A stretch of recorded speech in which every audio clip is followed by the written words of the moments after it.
প্রিয় শিক্ষার্থীরা, তোমরা কেমন আছো?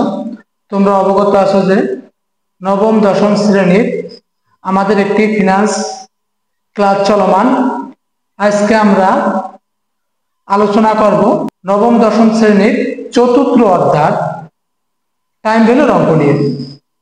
টাইম ভ্যালুর অঙ্ক হলো আছে দুই প্রকার, বর্তমান মূল্য আর একটা ভবিষ্যৎ মূল্য।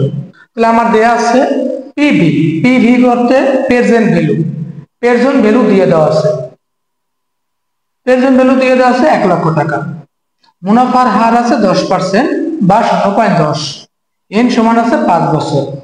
দেখো আমাদের দেওয়া আছে প্রেজেন্ট ভ্যালু পিভি। পিভি সমান সমান দেওয়া আছে 1 লক্ষ টাকা। মুনাফার হার আই সমান সমান মানে ইন্টারেস্ট দেওয়া আছে 10%।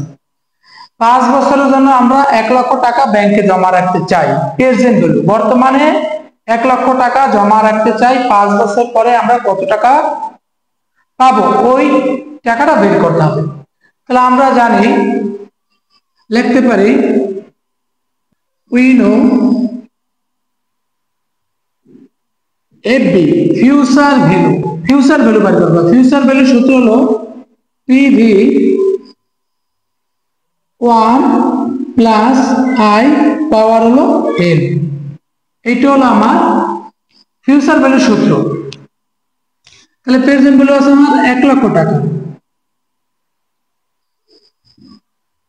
1 আই মান আছে 0.10 আর এন এর মান আছে হলো 5 বছর।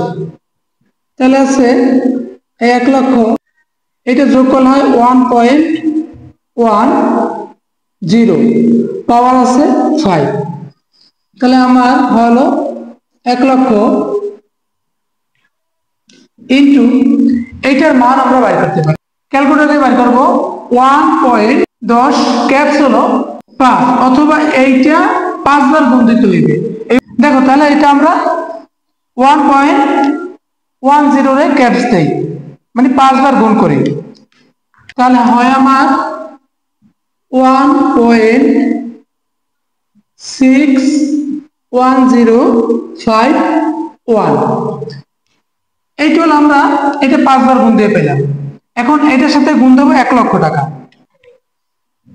তাহলে হয় আমার 1,61,051 টাকা।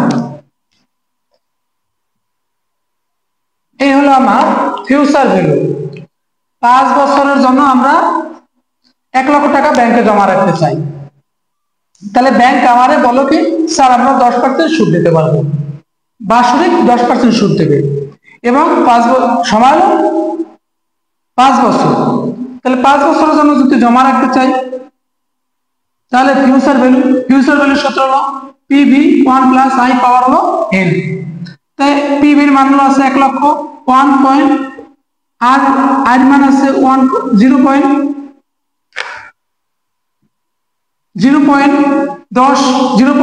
এটার সাথে যোগ করলাম 0.10 হয়। এটারে আমরা 5 বার গুণ দিলাম, গুণ করলে পাইলাম 1.61051।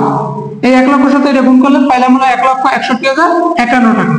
তাই আমি বর্তমানে যদি 1 লক্ষ টাকা জমা রাখি, 5 বছর পর ব্যাংক আমারে 1,61,051 টাকা দেবে। এইটা হলো আমার ফিউচার ভ্যালু। এটা হলো আমার ফিউচার ভ্যালু। যদি এইটারে আমরা বার্তা ধরি, এম ব্যাংক, অন্য একটা ব্যাংক বললো যে স্যার আমরা আপনাকে 9% সুদ দেব। কত পার্সেন্ট? 9%। এবং মাসিক চক্রবৃদ্ধি, মাসিক মানে এম এর মান আছে 12। কয়বার আমাদের সুদ দেবে? 12 বার। প্রতি মাসে সুদ গণনা হইবে। এবং অন্য একটা ব্যাংক বললো কি আমাদের দেবে কি 9% সুদ। তাই যদি 9% সুদ দেয়, তাহলে আমরা দেখি ফিউচার ভ্যালু কি হয়। যদি বাট্টাকরণ হয় তাহলে সূত্র এইটা, পিভি 1 প্লাস আই কে আবার এম দেওয়া ভাগ দিতে হইবে, গুণ দিতে হইবে এন গুণ এম। তাহলে আমার পিভির মান আসলো কত? 1 লক্ষ টাকা। 1 প্লাস আর এর মান আছে 0.09 আর এম এর মান আছে 12 তাহলে এটার মান হলো n এর মান হলো 5 গুণ 12 তাহলে আমার হলো এই 1 লক্ষ 1 এটারে আমরা ভাগ দেব 9 রে আমরা 0.9 রে ভাগ দেব 12 দিয়া তাহলে 0.0075 আর এই 5 বারং হয় 60 তাহলে লেখো 1 লক্ষ টাকা এর সাথে যোগ করো 1.0075 এটার পাওয়ার দেব আমরা এই 1.75 এ গুণ দেব পাওয়ার দেব 60 মানে ক্যাপস দেব 60 তাহলে 1 লক্ষ টাকা গুণ এটাকে আমরা ক্যাপস দিতে পারি ক্যাপস দিলে দেখো মান হয় কত 1.0075 যদি আমরা ক্যাপস দেই 60 তাহলে হলো মান হয় 1.56668 আমরা কমপক্ষে 5টি সংখ্যা উঠাবো দশমিকের পর এটাকে গুণ দাও 1 লক্ষ দিয়া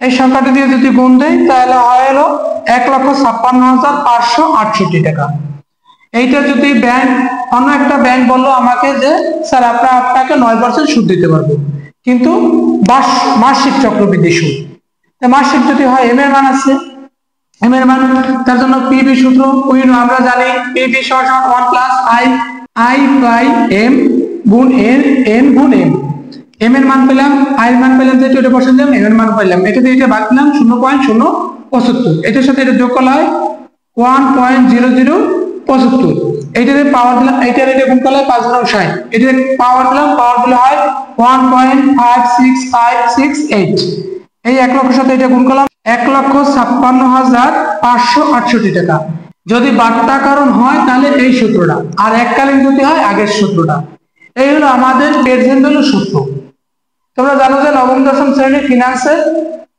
অঙ্কগুলো খুবই ইজি তাই তোমরা সকলে আমাদের সাথে থাকো এবং তোমাদের যে প্রত্যাশা ফিনান্সে একটি প্লাস পাও আশা করি তোমরা আমাদের সাথে থাকলে 100% শিওর যে ফিনান্সে প্লাস পাবো তাই তোমাদের যদি থাকে এ প্লাসের স্বপ্ন তাহলে আমরাই নির্ভর সমাধান সকলে ভালো থাকবা সুস্থ থাকবা শরীরের প্রতি যত্ন নেবা আল্লাহ হাফেজ